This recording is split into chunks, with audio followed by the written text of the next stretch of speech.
Hello, good morning, viewers. You are watching QTV this morning. Welcome to the morning program. So we are so thrilled to be here, and of course, we have a very interesting lineup today. So sit back, relax, grab a cup of coffee, and we take a look into the happenings, the past days, and of course, the current ones as well. So I'm with Mr. Adidrame as the co-host of this program. Always thrilled to be here. And I think we should tell them that, for us it's a long weekend in terms of this program because it's Monday to Thursday. Absolutely. And so it's Friday, Saturday, Sunday, and bang, we're back on Monday. Exactly. So, yeah, so our newspaper review guest is no other than Mr. Momodu Mboj. Mr. Mboj, good morning. How are you? I'm fine, thank you. Balde.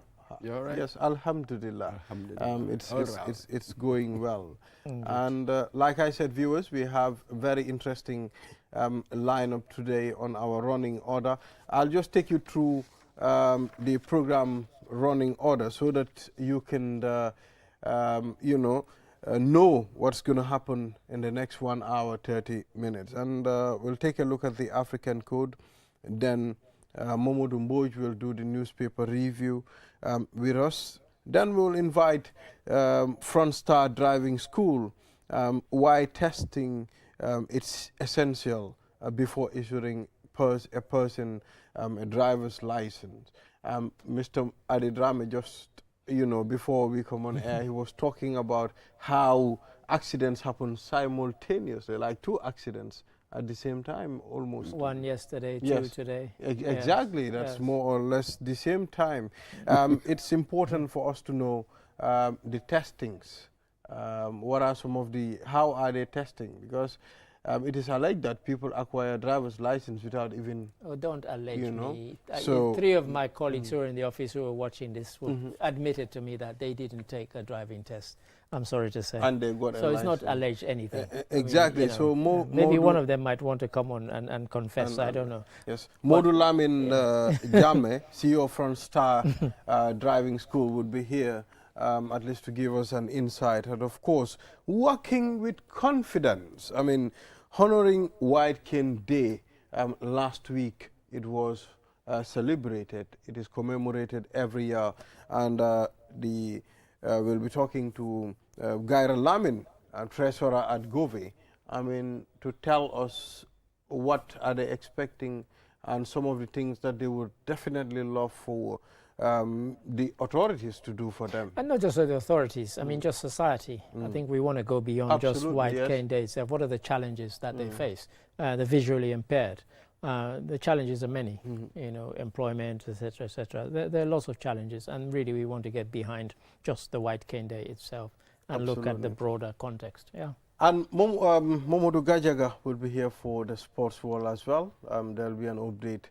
I can see something already popping on social media that a Gambian honored to be a winner of an NBA game. He will give us more information on that. So now let's take a look at the African code. We are back to the code. Yes. Memory reaches further than the eyes. Memory reaches further than the eyes. It says it's Kanuri proverb. So from Kanuri? Kanuri from Nigeria, I presume. Okay. Kanuri proverb. Yes. Yeah. So Mr. Mboj, you're looking perplexed. So because of that, I'll throw it to you. Absolutely. I mean, the eyes. What can the eyes see? Yes. What's just before it? Yeah, well, I think that's the point they're That's making. really the point. The eyes can see just what is there. but memory retains. Oh my God! It For takes the you longest back to thing. memory lane.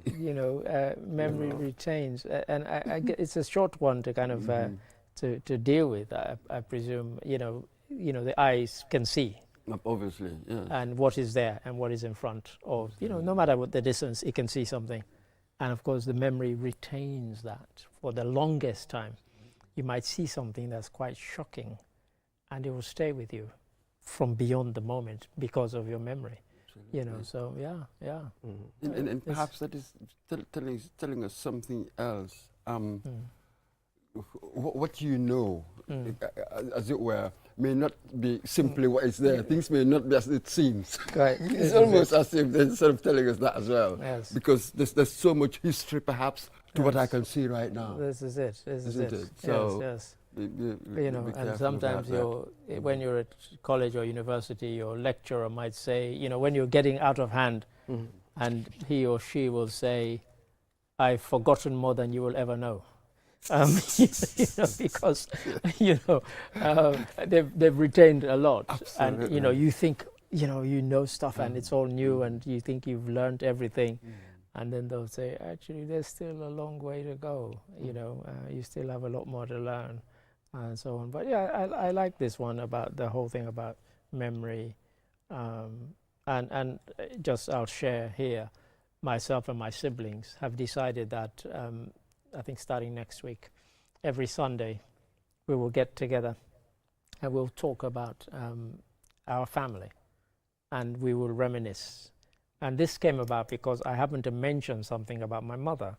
I said that my mother had said that when she was going to school, her grandfather, Bishop Johnson, was one of the few people in Freetown who had a car. And so she was the only girl who went to school driven by in a car. And none of them remembered it. And I was actually quite shocked that none of my siblings remembered her telling this story. And she told it several times. And so I said, okay, I've got lots more stories about my mother, my father, my grandparents. And I'm the sort of person who I tend to remember stuff.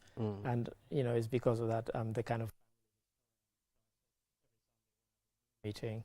And we will choose one member of the family and we will reminisce about that person, and I'll kick it off each time by telling a story, and then I'll invite them to tell us what they remember about that, and it kind of keeps the memory alive, and we will record them for our grandchildren. Archive. Yeah, that is important. You know, when you look at it, there are a lot of things that happened, you know, in the past, but putting them together and you know, putting them on records for the generation to come, it's very significant. Like you just mentioned, your mother is the first girl to go to school then in a car. You understand? That particular school. So you know, their great grandchildren will be very interested to know why, how. You know, now when you tell a person, okay, this area, I'm the only one going to school, you know, in a car. They'll find it very fascinating. So it's significant. So the memory, you know, reaches further than the eyes. You understand? It makes me think, okay, fine. What about if I cannot see? But what about, is the eye compensating the memory at some point? The eyes, maybe the eyes can see, but the memory can see further. Well, it is the store. It's the store. The everything, the perspective. Exactly. You get perspective from memory. That's why we said earlier, with the eyes, what can I see now? Yeah, got it. That's it. Yeah. Just move and you see something else. It just depends on where you are. But that's it. So what gives meaning, as it were, because we are told, really, we look at the world according to a model we've already built in our heads. So our experiences, they form the template. Yes. So whatever I see, I'm judging against the memory, against what is there already. We are always judging, seeing through an interpretation. I think that's what they call it. We're always doing that. We always do it, and sometimes it's that thing comes from how your parents kind of instilled certain things in you, values perhaps, you know, respect, honesty, whatever it may be. Even if you have crooked parents and they instilled, you know, crookedness in you, you know, you might see the world through that. You might see an opportunity for stealing every time you go out to a particular situation. Or if they taught you the opposite, then, you know, you will always be honest because that is the experience that you've had, that's what you've been taught, and that's what you've taken. Well, the memory, it's that powerful mechanism. It's a very significant thing, and it plays every day in our daily lives. I mean, you need to remember certain things to be able to do your work. You need to remember, I mean, how to go about your work. So the significance of the memory cannot be overemphasized. Oh boy, live with somebody who has lost the memory. then you read, then or you go and read about it. Yeah. People who have just completely lost their memory. Well, that's right. And some people with things like Alzheimer's, when they even forget you can't live. The people standing in front of them. They seemingly have their senses about them, but then they can't remember anything. And sometimes this thing about, a kind of very retentive memory, it is a good and bad thing. I remember an incident once where I'd gotten into a fight with somebody who I had damaged my arm. I'd fallen off a railing and I had my arm in a sling, and this guy wanted to fight me. And I was like, well, I can't fight you because, my arm's in a sling. And I'm not kidding. This was in Freetown. A year later, I saw him. And he didn't recognize me, but I recognized him. And I went up to him and I said, remember a year ago, you wanted to fight me? I said, look, my arm's not in a sling now. Do you want to fight me now? He didn't, strangely. But he didn't remember me at all. But when I recalled the incident, then, because when he saw me walking towards him, he could see that I wasn't walking to greet him in a pleasant way. He's like, why is this guy coming to me looking angry? And when I stood in front of him, I said, remember at Recre, which is what we call recreational grounds, as it was called, which was our main stadium then. And he said, yeah. I said, carnival evening, and I had my arm in a sling, and you wanted to fight me, and I didn't want to fight you because I couldn't.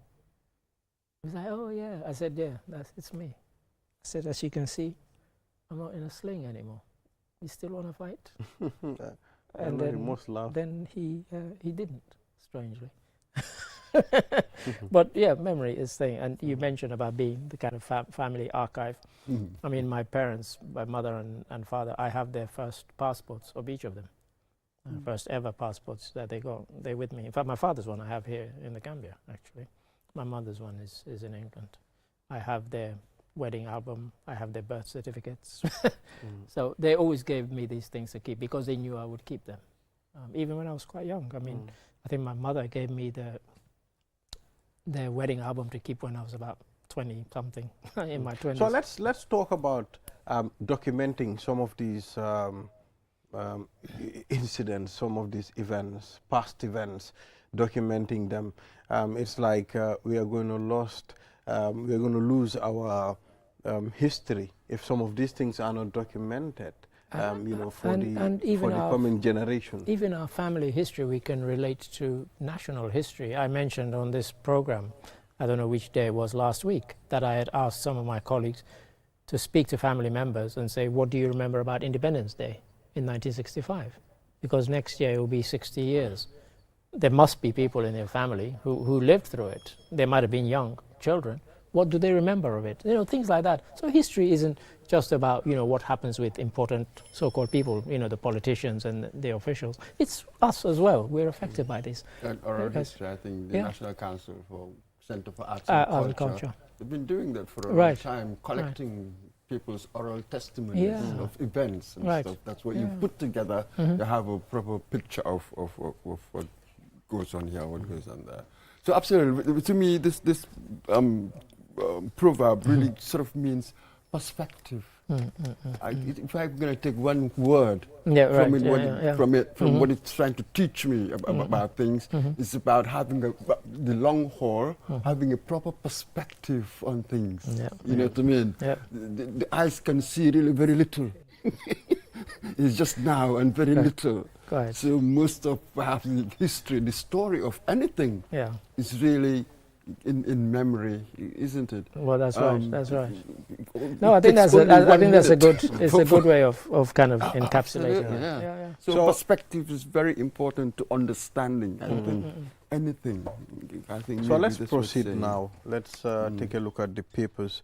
The Foroyaa newspaper is saying residents of Ngien Sangjal accuse government of imposing alkalo on them. Oh dear.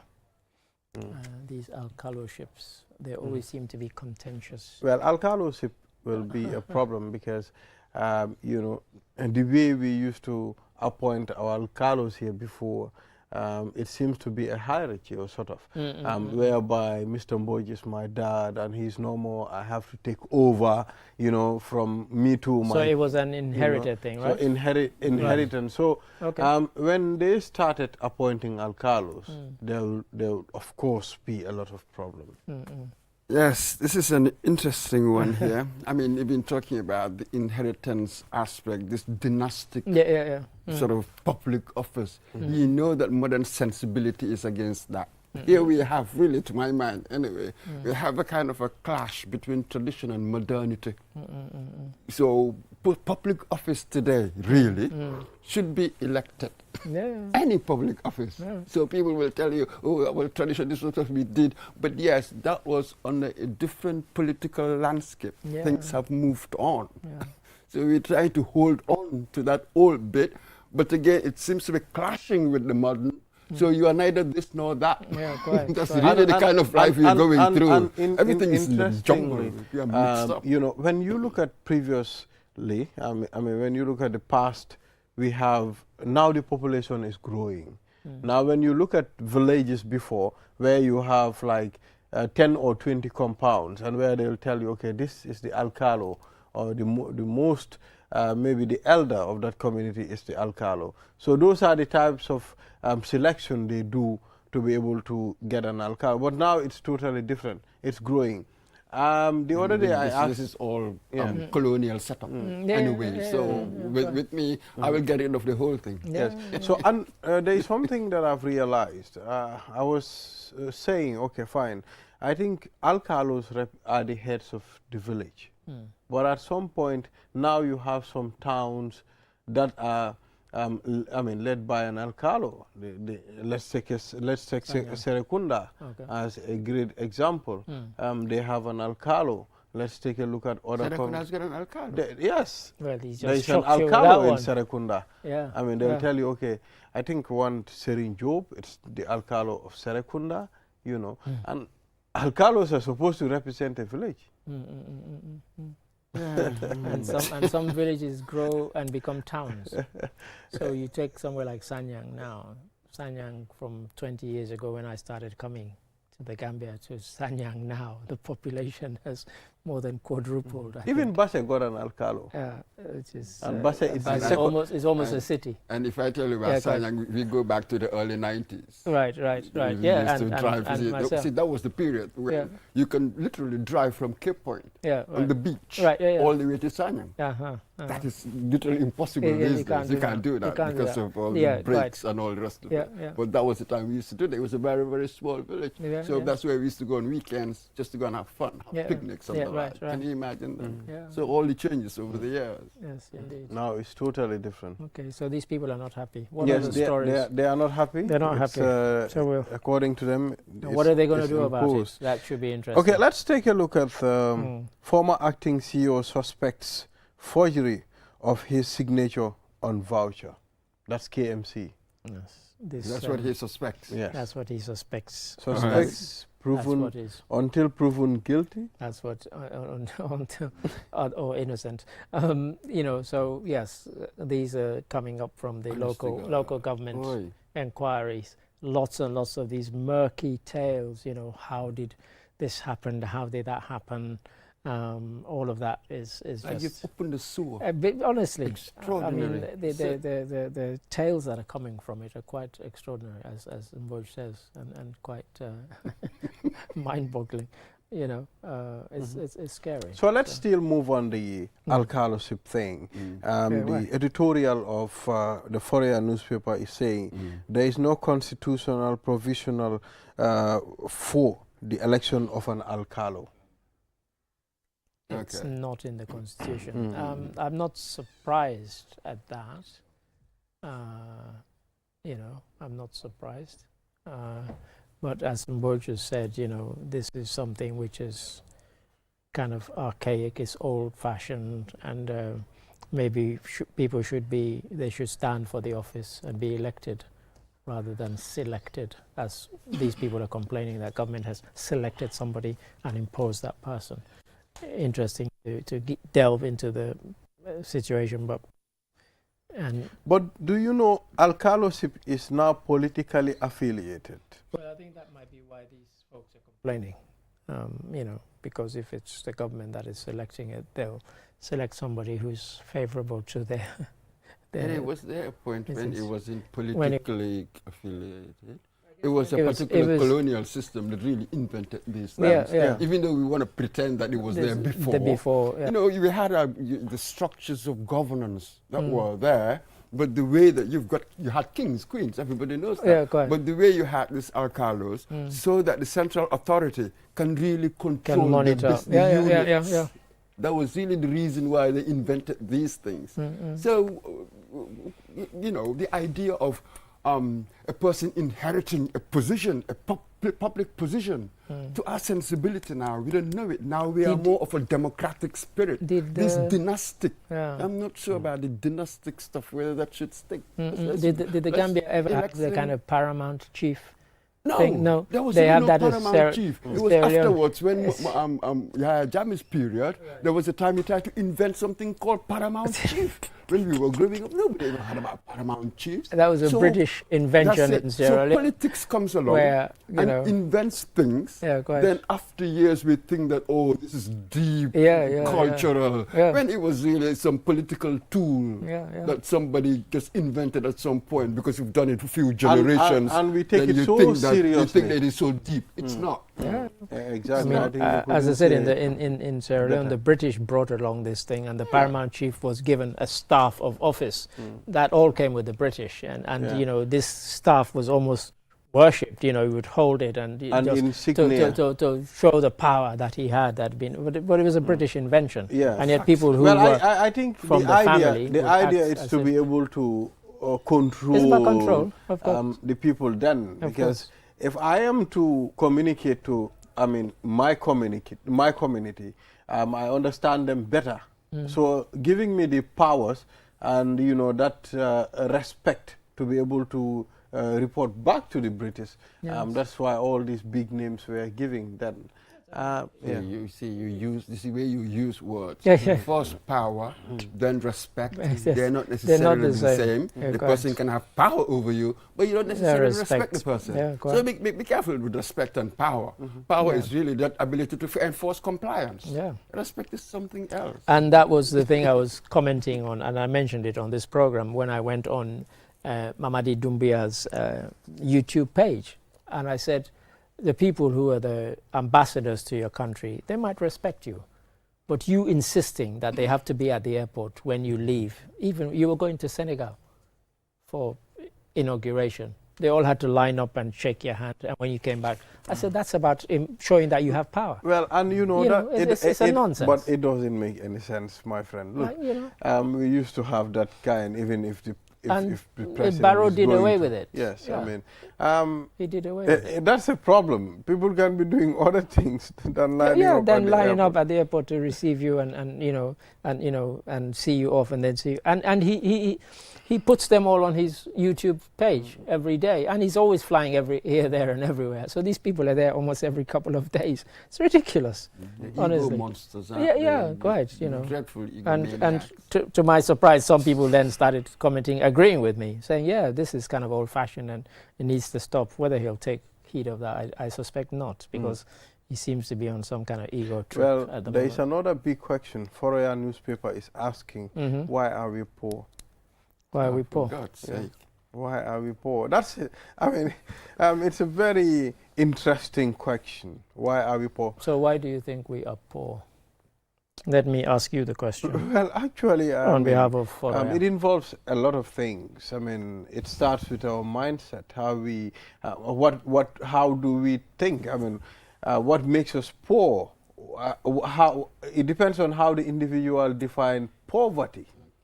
You understand? No, some people might be content with what they have, and they believe they're not talking about content. They're talking about whether you're content or not. They're talking about being poor in kind of absolute terms. You know, you have debts you can't satisfy and so on. And I hear this all the time since I come to the Gambia, and I always throw the challenge: how do you think Gambia can be rich? What have you got that's going to make you rich? Senegal now, look at the big 25-year plan they've just published because they've got oil.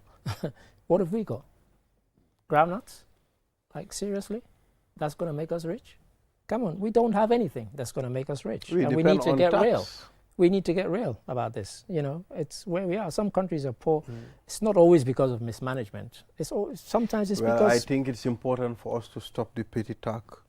Let us keep working as a country. Let us be very honest to our country. Let us be very just. The things that are supposed to be done, let them be done. Let us follow the Constitution. Let us uphold the Constitution. Otherwise, we will keep talking about poverty. I mean, I was traveling from URR yesterday, and you know, at a checkpoint, I was enjoying the immigration officers, and you know, a few people. The laissez-passer is supposed to be free of charge. But they were supplementing their income. But they were charging them for the laissez-passer. You understand? Yeah. So I was like, I mean, how can it happen? And you need to pay $500 for the laissez-passer. That's about dishonesty. You know, in fact, the boy said, I bought my laissez-passer, but I lost it at some point. In fact, someone attested, no, he got it, but he lost it. No, I'm not having that. If I'm the immigration officer, I want to see it. No, but not your friend telling me you lost it. Unfortunately, what happened is the boy needed to alight the vehicle. We left the guy there. We left the young man there. Of course. But for me, the young man coming into the country without a laissez-passer, that's his own business. That's his bread and butter. But what I'm emphasizing here is the laissez-passer is supposed to be a free. It shouldn't be charged. Laissez-passer shouldn't be charged. But I know it, and I didn't talk about it as well. The thing is... I just kept quiet. Well, I was just going to say, you haven't kept quiet because you've told the whole world now. And now what you need to do is tell the whole world which checkpoint this was, and those people need to be sanctioned. Because we don't. That's why nothing happens, and that's why they keep doing it. Because we don't talk about it. I mean, you've told the whole world now. Everybody's wondering which checkpoint it was, as I am wondering. When it's in Basse, you know, between Kobakunda and Alunghare. So I hope the Basse, immigration officials... The last checkpoint before you leave Basse. I mean, that's where it happened. Right. So I think immigration should work on that. Don't rip off the people like that. Sometimes it's difficult. We all understand we are talking about poverty. But the corruption too, we need to kill it. Well, I was going to say, we've kind of gone off the subject. They asked, why are we poor? And we've kind of gone into corruption and so on, about people need to follow the Constitution. I don't think that's going to make us rich. You know, what is it that's going to make us not poor? What do we need to do? And you know, there are all sorts of things, you know. We can improve. That's a very big question. It's a huge question. It's massive. And the answer is not simple. I'd love to know how Foroya answer it, you know, why are we poor? You probably have to spend sort of pages. They're just defining poverty. Yeah, quite. These are terms that seem simple. Once you get into them, then you realize... I mean, we saw the press conference that Halifa Sallah had the other week, where he was talking about, he was kind of addressing this, and I suspect this comes from that. You know, he was talking about, you know, if we improve, empower people to be better craftsmen and so on, I'm not sure that's going to bring in a lot of money, frankly. You're talking about a drop in the ocean in terms of, you know, what is it we need to do to kind of change this around. And had a debate with somebody who is opposition party member. I said, if it really was that simple, then it probably would have happened. But it's not that simple, you know. And I've thrown the challenge to you. What do you think could make this country rich? I said it. Poor? I know. I'm not saying you didn't say yes, it. Yes, you know, you kind of went into there's a lot of things involved, you know. Mr. Ade. I mean, from the people that are being governed to the, you know, government itself. Mr. Ade, we all understand following the rules and regulation of a particular country, especially the Gambia, is difficult. I mean, let's talk about the anti-littering law here. I mean, do not litter the streets, and we're still littering. In the middle of KMC, we have a pile of dirty and, you know, garbage in the middle of KMC, Westfield. Week in, week out, I passed and I don't see any action taken. So those are all the things. Change of attitude is very significant, and we believe in ourselves. as well. I mean, we have the land, we have the waters, we have everything. Our land is fertile, but at some point we still depend on, you know, importing, you know, what we eat in this country. Yeah, I mean, Mboj might want to come in here, but you know, you talked about the land, and we have the water, we have the river. I've always been surprised at how little use is made of the river. And you know, sometimes people sit and they wait for government. If I'm a businessman, I can see fantastic opportunities for using the river. I don't have to wait for government to tell me that. Nobody's stopping me. But I don't see people making use of it who are businessmen saying, I'm going to start a business running river transport instead of road transport. You know, you see all these barges and you know, that should be going up and down the river. Where are they? You know, we're transporting almost everything by road when we could transport it by river. So, you know, from up country straight to the port. So that river transport might create a lot of employment for people living along the banks of the river. I mean, we used to have Kaur, where we did, Mr. Mboj, if you, that's your time, I mean, whereby there was a river transport, you know, around the Kaur, you know, the lady, is it Lady Ride?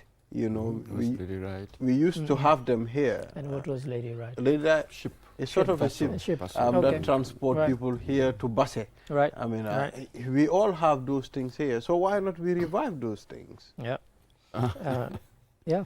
That's an interesting one. And it could create employment, but yeah, Mr. Mboj. This is a very stuff like why are we poor and that sort of, I don't know, maybe it's okay at a university or elsewhere, but to us, what I prefer to do with these things is just break them down.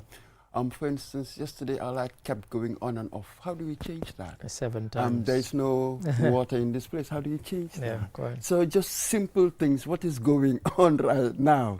How do you improve what is going on right now? I mean, we spend so much time talking about big stuff. You know what I mean? But whereas you can't even do the little the small stuff. Yeah. It's very interesting. You can't crawl, you can't walk, and you want to run. Stuff like that. I prefer to deal with finite, concrete things. That's why I don't like even stuff like patriotism, this big stuff. I just want to be a decent human being. You know what I mean? And then all of these big things will fall into place. Well, so we concentrate on this big talk. There's so much big talk. The little stuff you cannot do anything about. Exactly. So let's take one story from the Standards newspaper. Then you know, we close this segment because we've already exhausted most of the time. Yeah. So read it then. You'll allow me to go through it. You said. Yes. So what it's about biometrics. Yes, that's the biometric time attendance device to be linked to payroll. And we have the Minister for Public Service on the front page of the Standards newspaper. Well, let's see when it is linked to our payroll, whether the attitude is going to change to get to work early and leave work on time, you know. They're doing it not just for that. They're doing it because every few years they keep finding ghost workers, people who don't work at a particular institution. Their names are on the payroll. Now, if you have to have a biometric system, your fingerprint or your eye print, it's much harder to cheat the system that way. How do they get your eyes to register that you're in, or your fingerprint to let you into the office? It's because of that they're doing it. It's not about getting on time. It's to getting rid of all these, because every year, and it's not just a few, across government, local and central government, we're talking about thousands of ghost workers, people who don't exist, and yet they're being paid some, so that money is going into somebody's. So you're talking about how can we get rich or how can we not be poor?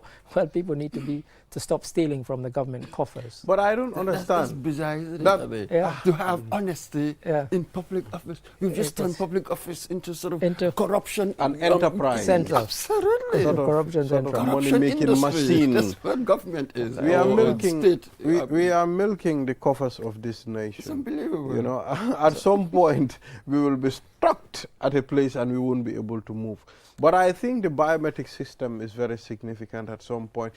If you let's take the Q group as a brighter example. When you are getting to work, you need to log in. If you are going home, you need to log out. If you are not at work, absolutely, HR and admin. You get an email. HR and admin will come over. And if you're late for 4 times during the month, at the end of the month, I don't know how many times I got it.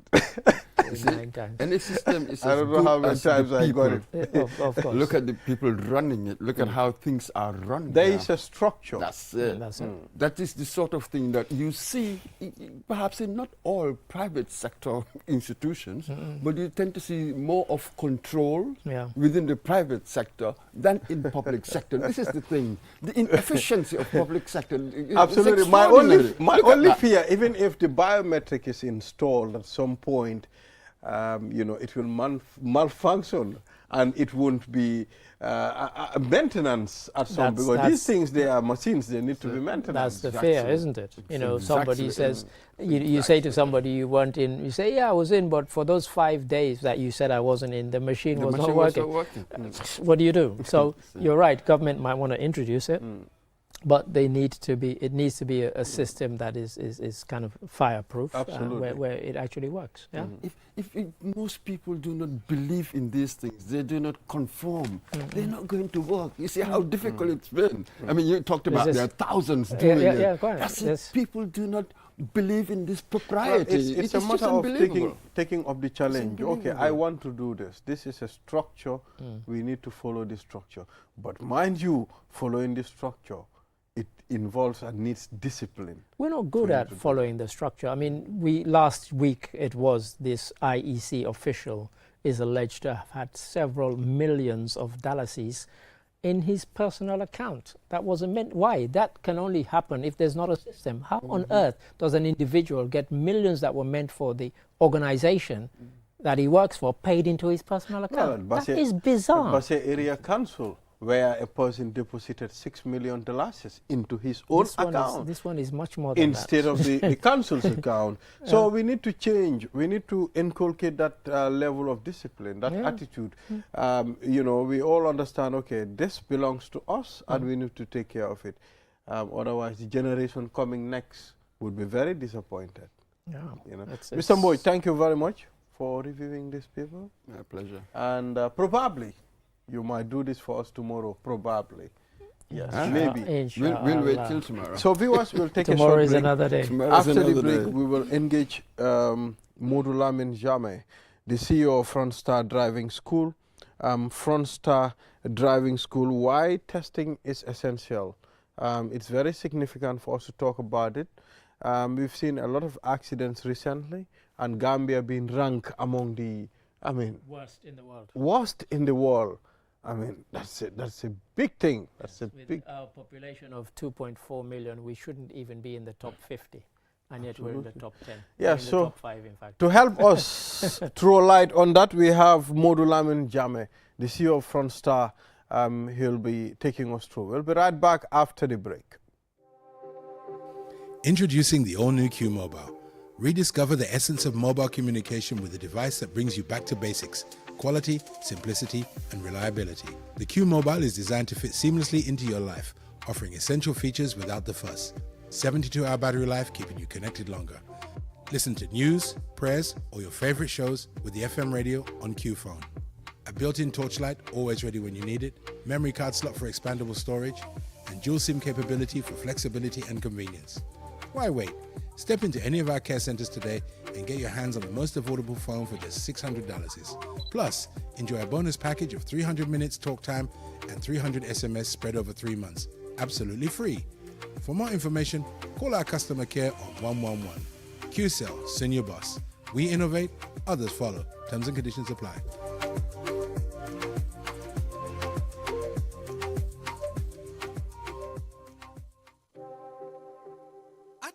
Oro mobile amen keso pura andere Q mobile on no yade jamano tenon kadi no webi nafitora golmo tenon mo jogi piji bui battery on ko balde tati FM radio lampu memory card storage ko sim card ɗiɗi o ƴettata ɓura andirede dual sim dogu joni yaha ka customer care center ji amen soda oɗon mobile temeɗɗe jeego rek te a heɓay temettati minitaji ɗi anduɗa a wowlay te non a heɓay kadi ko ɓura andirede temettati sms te a yoɓata hay hunde ɓe sendanama ɗum e nder lebbi tati si tawiɗa faala hen ko laaɓi noddu qcell customer care e 111 qcell suñu bos minen udditi laawol ngol si woɓɓe jokki ɗum no yaadi e sartaji.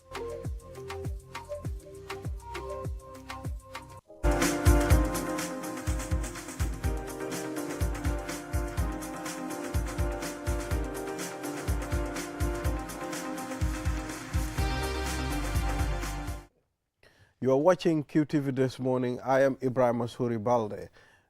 If you're just tuning in, this is the program where we deal with a lot of things. I mean, social issues, community watch, and of course, we review the newspapers with you as well. Now, we have the CEO of Frontstar Driving School, Modu Lamin Baji, with us, and we'll be talking about the essential of testing. You know, when it comes to driving, it's very significant for us to know, especially considering the amount of accidents that we are recording as a country and being ranked fourth in the world globally. And is it 8 in Africa? No. It was 8. It was 8. Now we are 4th. We've moved to 8. We were 4th.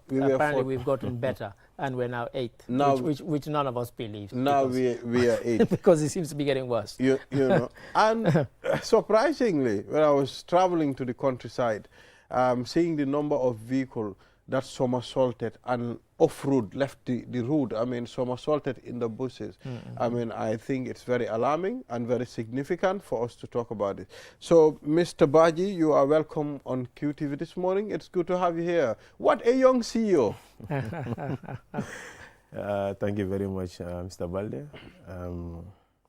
Mr. Adi, thank you very much. Pleasure to have you here. He's part of one who are encouraging us and also advising us along the way.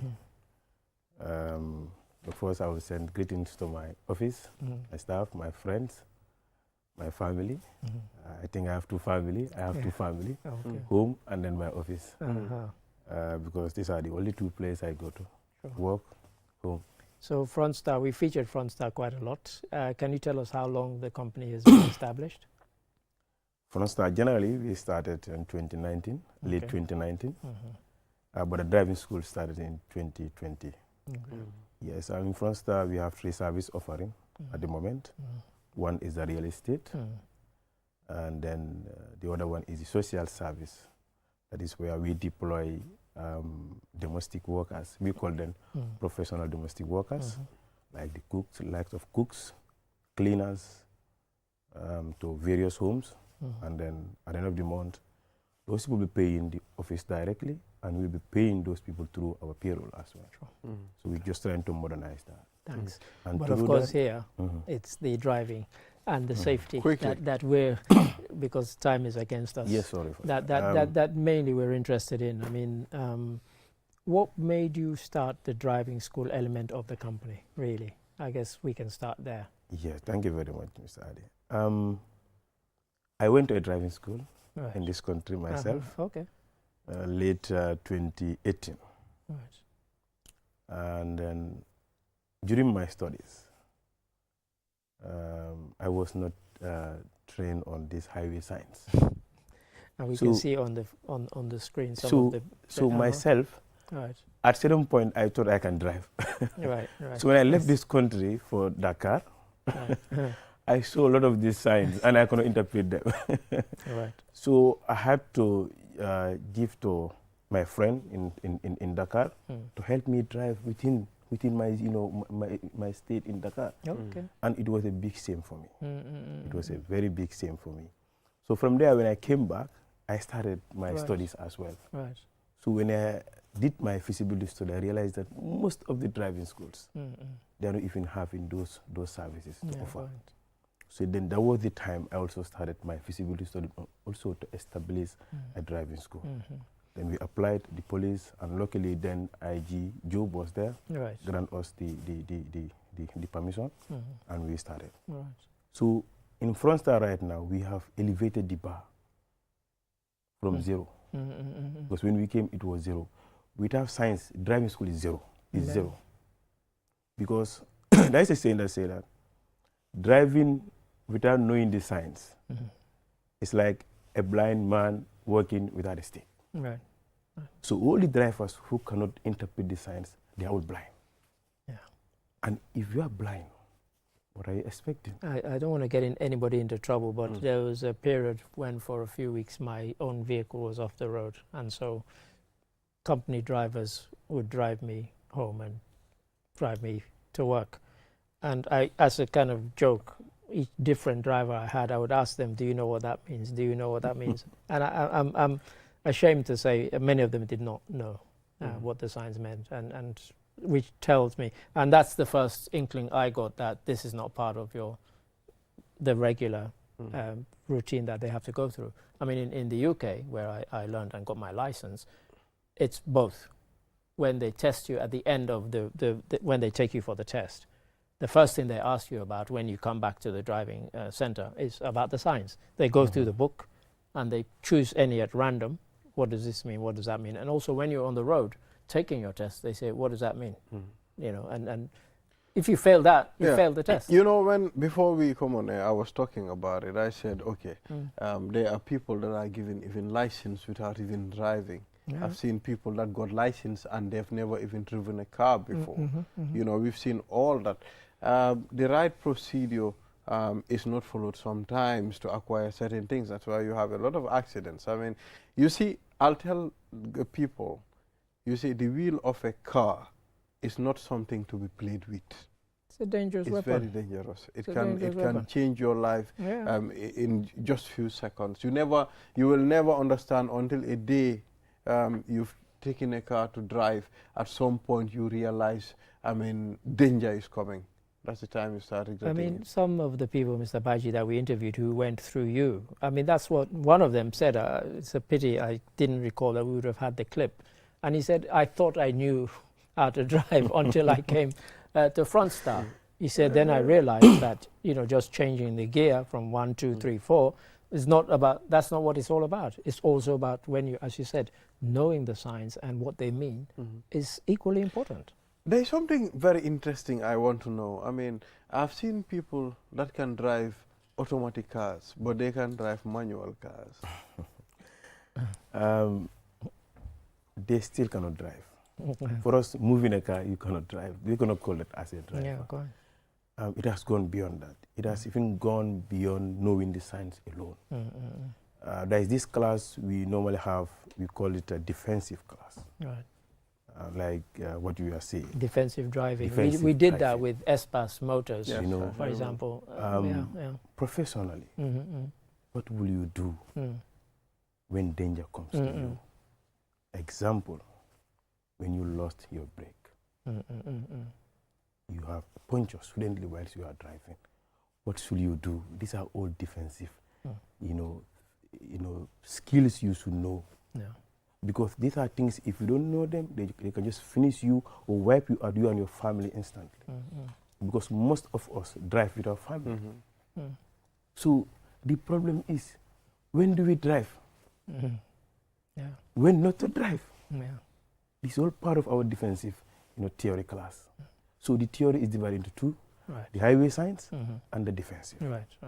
So driving school is just beyond that. Like just moving the car, that's not it. So when you come to Frontstar, we've seen a lot of lancing from students from other driving schools, but because of they are engaged in accident, you know, they have to divert them to Frontstar. The first thing we do is to cease their lancing. Lancing is the most difficult thing to get in Frontstar. You fail the testing, you are going back to the school. So this is the thing that I've never understood since I came to the Gambia. How is it possible that people can get the license without going through any form of testing? What does one have to do to get the license? Because, as I said, coming from the UK, the concept of that is just bizarre to me, that you can sit home and just give somebody the money and then it lands in your lap. I mean, So what's the procedure? You know, for me, I was so surprised that some people can even get the license without the driving schools, or even without some of these police even knowing. For me, I'm surprised. I'm really, really surprised. Well, you shouldn't be surprised. I mean, Mr. Baji. I mean, we talked about the level of corruption in the country before you come on this program. We understand there are a lot of things. It's a matter of taking responsibility. You know, whether you know it or not, there is someone somewhere, a police officer, that is taking money from a certain person and giving them driver's license. Because before you give a driver's license, it needs to go through the police. They give you the driver's license. So how are they acquiring it? Yeah, Mr. Balde, you see, we have a big proposal we are working on. And I think when that one is done, Frontstar will try to eradicate this accident. Honestly, that once we are done, we want to propose to the state on this testing to privatize it to Frontstar. Because a lot of people are coming to Frontstar to do just testing. Frontstar is also offering that, just testing, for you to know your level of skills when it comes to driving. If you fail, then we can tell you. And in fact, that one is rampant in students that are coming from other driving schools. They are coming to Frontstar, pay, and then do their testing. If they are qualified, we just grant them. So how is Frontstar going to assure us that there will not be a level of corruption as well? You know, just write for me so that I can get my driver's license and I give you this money. Our testing, always when we are doing our testing, we always invite the media. Yeah, the media. We want everything to be clear. Yeah. We've never done any testing where we just do it, you know, bag way or no one will present. Our testing, I don't know whether you've once witnessed it. All of us will be seated, and one after the other. There is nothing like bag way, because for us, Lansing is life. Right now, no one is safe in this country. But if you can drive, know that someone cannot drive. So no one is safe. In 2019, I was with my bicycle, riding towards Turntable. Then I was working at Mams. A car from nowhere, just left the lane towards us. I just, you know, left my bicycle and ran for my life. But unfortunately, 2 people lost their life. So that tells you what happened, what was the problem. You know, when you are sleepy, you shouldn't drive.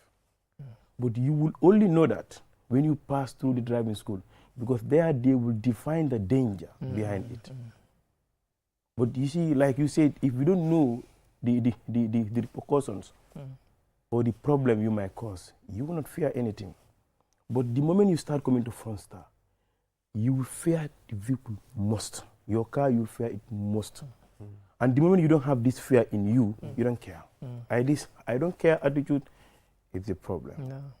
And right now, I can say 80% of the drivers of this country, they are blind. Honestly. So in a blind community, what do you expect, Mr. Balde? Well, it's crazy. And this is it. And you see it when you have a roundabout, that people don't even know the rules of the roundabout, who has right of way and so on. And in fact, I said that between yesterday and today, I'd seen 3 accidents. In fact, it's 4, because I've just remembered the other one I saw yesterday, which happened in front of me, where the guy didn't want to give way to each other at the Sukuta traffic light roundabout, and they just crashed into each other. All it needed was for one person to give way to the other, and neither wanted to be disciplined. This is it, and neither wanted to do that, and they just crashed into each other, and then they got out and started arguing. So I had to reverse and then go around them, leave them to their argument. I mean, you know, that sort of thing. So even those rules about who has right of way when you're approaching a roundabout, people either don't know or don't care. So what is the procedure of joining Frontstar, you know, as a student? Thank you, Mr. Balde. First, you have to get the form.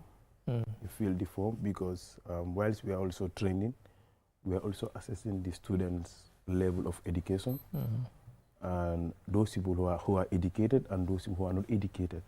How are we trying to join them? Particularly these two, because the community, you cannot tell us that because of he's not educated, he doesn't have the right to be trained. Yeah, correct. So once you get the form is $300, and then we will allocate you your own time, because we have time from 7 to 7. Okay. Yes, in each of these branches, from 7 to 7. Now you will tell us your time. Every day is 1 hour per individual. That is Monday, Tuesday, Wednesday, you are going back to the class. So let me put Balde on the spot. When and how did you learn to drive, and how did you come upon your license? Because you got yours here in the Gambia. It was in 2006-07 when I was quite small. I didn't go to a driving school actually. Okay. I used to go with my dad a lot. He owns a car, so he takes me to Abuko at the Batwa. You have a field behind where he will tell me, okay, do this, drive this and that and that. Then after a few months, I was given a provisional driving license, sort of a small paper. I think I paid $50 for it. So I used it for 3 times. They gave it to me for 3 times. Then later I went, but I went with a police officer, you know, when they were giving me my actual license. I went to the police headquarters in Banjul then, you know, where this guy said to me, okay, get in the car, let's go to Lehman Street, let's go to Hagan Street. So I went straight. When I just reversed and parked, he said to me, I'll tell you one secret. He said to me, be careful and just take it easy. He said, let's go, we'll give you a license. That's how I got my license. You know. That's interesting. Yeah, but it's important for me to know the road signs because sometimes they confuse me. You know what you need as a course in Frontstar called refreshment course. I think I have to get them. Refreshment course are those who are driving practically, but then they don't know the defensive or the science. We are doing that to companies, institutions, and the ministries as well. So the test you did when you were driving along, did the it's a highway instructor, test and did he suddenly say brake? Not because they do that in England. Not actually. Like sudden. All that I did was, okay, the number one. First, change the gear. Okay, what do you do first? My belt, then my gear, the hand lever. That's the highway. Right, and also I wanted to, because you asked the question, I'm not sure we got to the bottom of it. There are people who only drive automatic. Do they issue a separate license if all you can drive is automatic? Or whether you can drive manual and automatic? Because in England, if you can drive manual, then you don't need one for just automatic. But if automatic is all you drive, that's all you will have. And that you will drive automatic for the rest. That's all you can drive. They license you for automatic. Yes, no, we don't have that. We don't have that here. It's not segregated. Okay. Yeah. So I mean, do you test your people when it comes to off-road, long distance? You know, we need to know. Okay, how do I maneuver when I'm in potholes? When I'm going to Basse? When I'm doing this and that and that? Do you go to long distance or do you go off-road as well? You know, we have topics to cover. During the course. The first is the changing of the gear. That is the highway driving. That will be off the road. We have a special place where we do our training, where we use the cones. For us, cones are representing human beings. Any cone you touch, like you are healing someone, we are enjoying someone.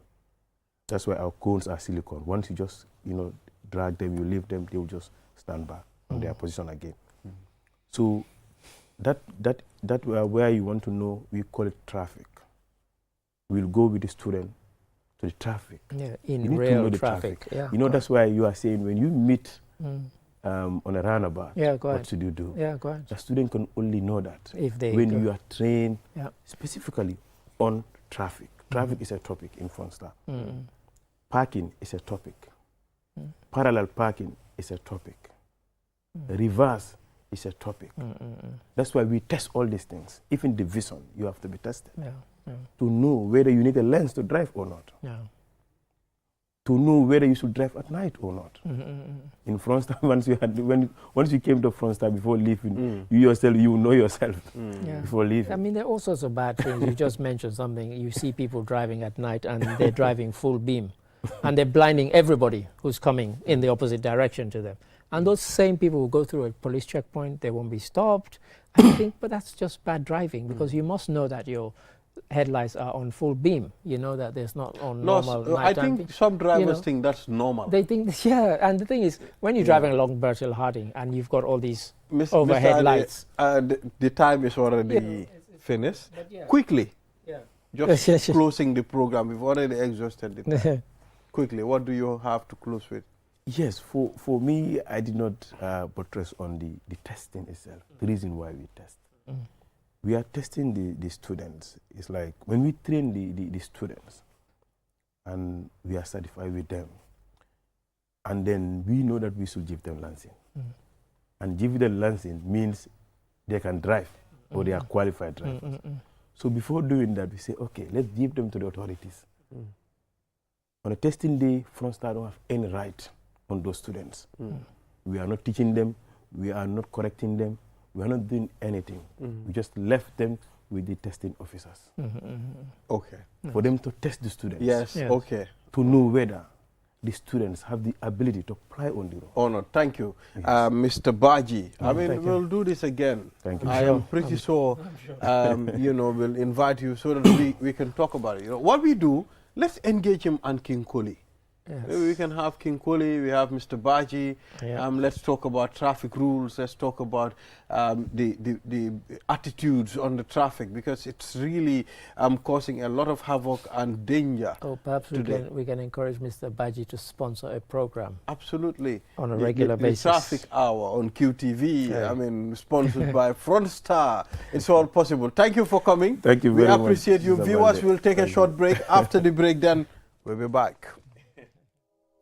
A Q Smart and in Q Smart Plus na falie hade natal seniaringol set aka wallata akata bake yenyin soto kat ko mobile tariyarim ba andum foka pare ala batterio beta la wati jande aka ji Q Smart ya 5.9 immersive display la soto nyindu mu dalasi wuli sabanin kemenani da malati ni mobile o nyin sang iba bondulo soto la min tata for 15 GB andung kemeni muang free talk time fanam betara yele warning keme saba SMS o foka pare nyimbe mu free lati ni mobile o nyin sang walante fana ni lafta Q Smart Plus la wo fanam bijele ice screen warman bala soto minketa 6.5 inches te anin dalasi wuli nani damma isa nyi mobile o soto no andu foka pare afana nim bundle package ole nata iba 30 GB data soto la yekeme saba SMS o soto ani yekeme ni muang talk time soto nyimbe dun hani feng ita jola kana tu koma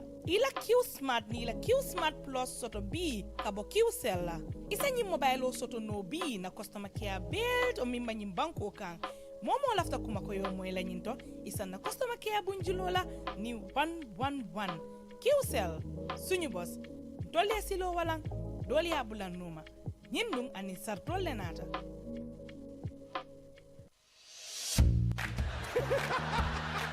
It's happy time.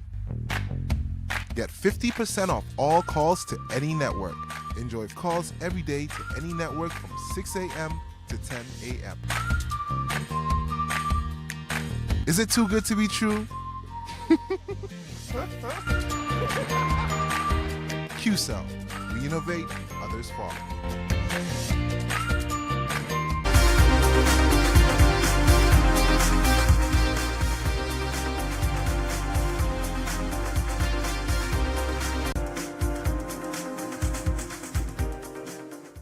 I am Ibrahim Osuri Balde. Welcome to QTV this morning. If you're just tuning in, we've already exhausted most of the segments. Now we head to the last segment of this program, and we have Gaira Lamin working with confidence and, of course, honoring White Cane Day.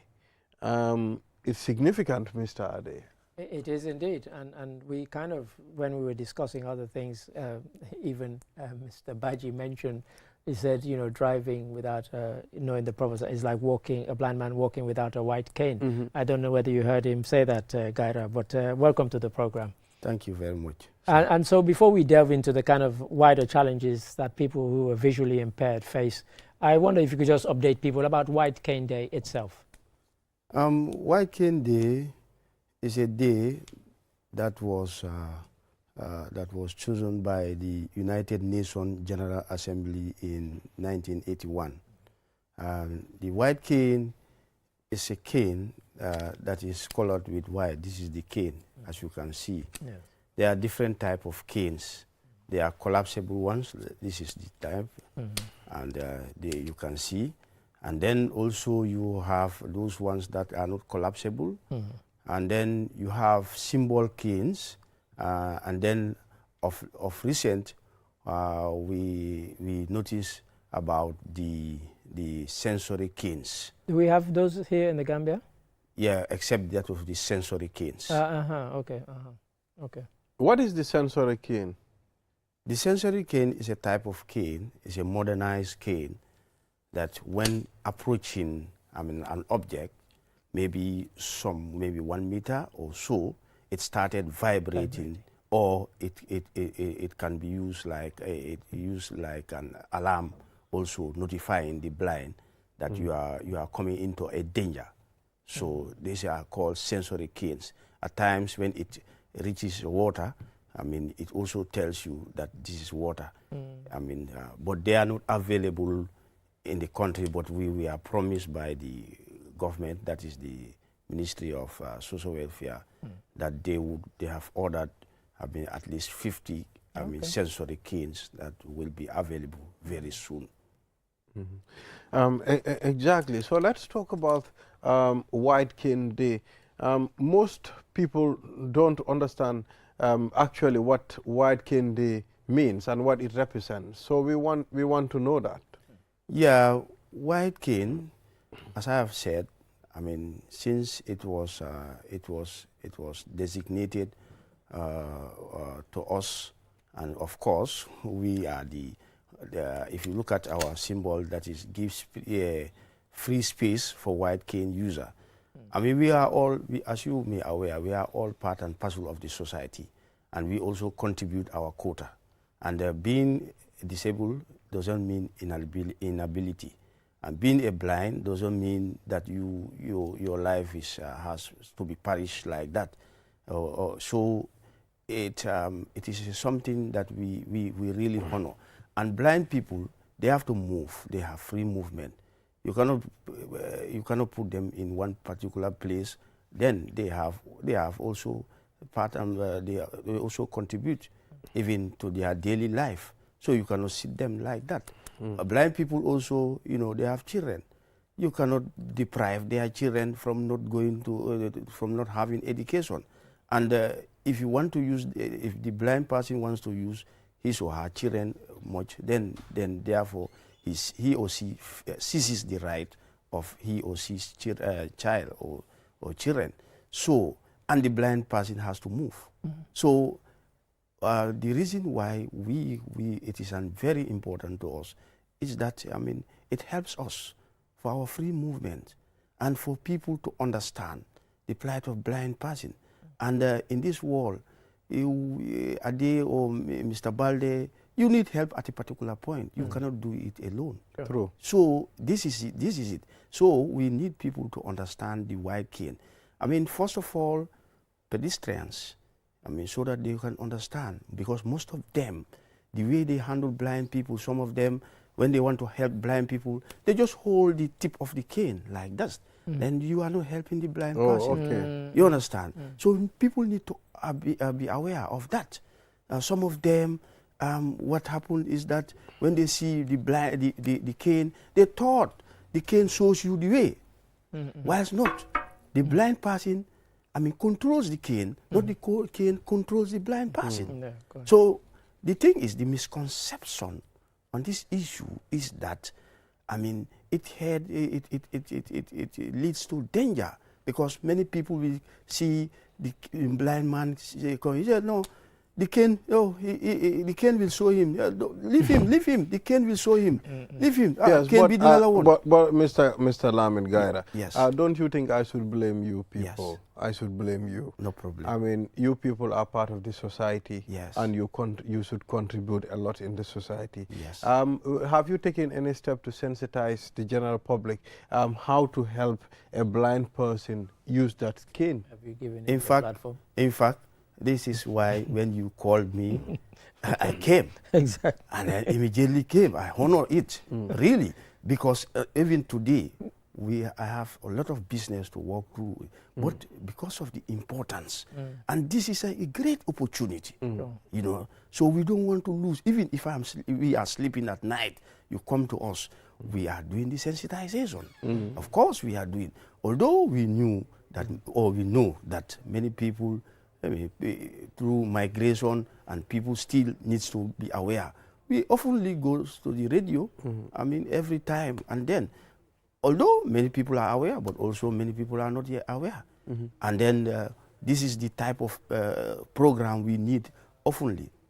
Because we realize that, I mean, every year, 15th of October is too far, although that's the celebration. So, you know, it keeps the silence.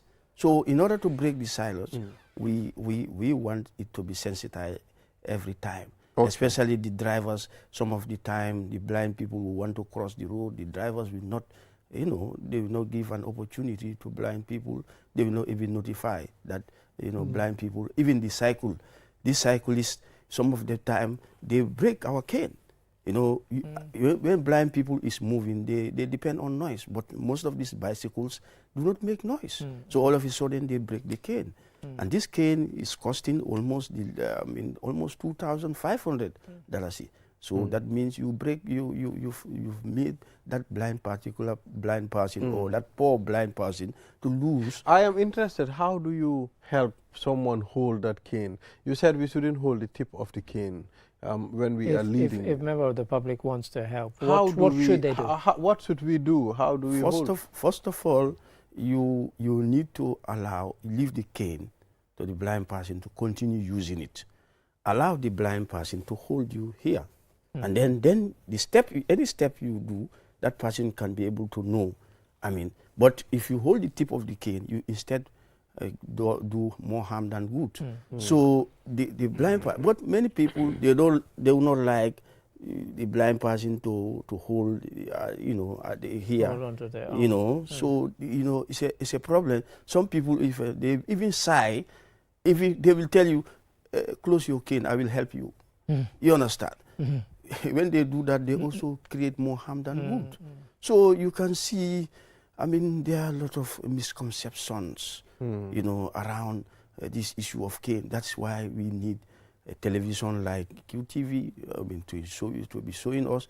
In fact, I'm appealing that if you can be coming time to time, at least some frequent program to be helping so that the society can help to know how best they can help blind person to be how the importance of the cane on how to help blind people. So this is all about it. So the cane is very, very, very important because they are not available here. Yes, they are not available here, and then they are expensive. I mean, we are lucky last year. Also, the government, you know, we have to commend them. At least, you know, some people will tell you government. I'm not a politician. Let me make it clear. I just have to speak the truth. That is to say, the government assisted us with 199 canes last year. You understand? Although they are not canes like this, but then they are canes. At least it helps. You understand? Apart from that, they also, you know, procured most of these braille machines nowadays. The Ministry of Basic and Secondary Education. They also help. I just want to. Yeah. So I mean, your title is treasurer. Yes. At Govi. Yes. Me sitting here and thinking, okay, how is Gaira Lamin? How does he do his job? I mean, to be a treasurer, you need to deal with finance. Yeah. You need to deal with money. How do you juggle? I mean. We want to know because it seems to be a great gift, huh, Mr. Khaira? Yeah. I mean, you know, I've done some series of trainings, and then also I've been involved in this money transfer a lot during those days. Also, you know, what I do basically is that since I'm the treasurer of the organization, I stick onto the constitution, and then we have our finance person, And then when things comes in, like for example, in terms of requests or whatsoever, I also go through the requests and then I see that all the necessary supporting documents are available. And then I know you will ask me, how do you see? How do you, that's another thing. Yeah, although I have a personnel, okay, I mean, that would help also in at times in reading some of these things. But also I have some of, now we are using this NVDA. I mean, most of these things are software things. So, and then I also have an opportunity to go through those things. And then before I sign a particular check, I have to be convinced. I mean, I have to find, an independent person, to check. Okay, I'm not. Okay, can you check this amount? You say, okay, this amount is $50. Then I say, okay. Then not only that, we have to depend through the banks, through SMS, text, and then also bank statements, and all those things that I depend on. So I know if I want to speak about it much, we are going to take most of the time in relation to that. But then we've tried and then see, because these are things that keeps on Govee running, because without financial, finance is the backbone of everything. Because if you do not have financial, people will not come and support you with a lot of some millions or whatsoever. First of all, you have to be financially, at least you have to abide by the rules and principles of the donors also, because you have to give out confidence in relation to finance. That's true. Otherwise, they will not support. Yes. So these are some of these issues that, although we have finance, I have my finance, officer, who does the who do help us, in terms of. Yeah. So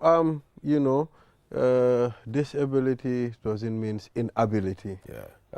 Finally, what do you have to appeal to the government, philanthropists, to help when it comes to your work to make life easy? Yeah, to make life easy for persons with disability, especially blind and visually impaired persons. Because we are all disabled, but I do focus on blind people, because it's not the federation is the rule. It's the federation's rule to see that to advocate for persons with disability. But what we can say is that to provide us with the necessary, gadgets, with the necessary aid that will help us to forge ahead. We are also we were encouraging, employers like, let's say, private institutions like you people. Just help us with the instruments, and then we'll be able to forge ahead. The government also to assist us also. At least what we are trying to say, that even the government to come up with some rules, some law, that if you employ a blind person or a particular disability, there are some certain tax that should be waived, for you. So that also can help, because if you are to pay maybe let's say $50 tax, they make it for you 30. Maybe the blind person, if you employ that person, maybe you end up paying that person maybe $15. So that keeps on things going on. It helps. Thank you. Yeah. Thank you very much, Mr. Gaira Lamin, Treasurer from Govee. And the topic we were treating is working with confidence, honoring White Cane Day. And be reminded, we still have the QCell phones. They are available at the QCell customer care centers across the country. Q Smart Plus and the Q Smart and the simple phone, which is costing $600. The Q Smart Plus is costing $4,000, and of course $3,400. That's the Q Smart Get them. They are very good phones, and it comes with a lot of promotions, gigabytes, and of course free talk time, SMS, and of course call 111 for more information. Thank you, Gaira Lamin. Thank you, Mr. Adedrame. Namaste. So no gajaga with sports? No gajaga with sports today until Thursday. Inshallah. Yes, on that note, enjoy the rest of our programs. Do have a wonderful day. Bye-bye. So you deceived the audience. You told them gajaga.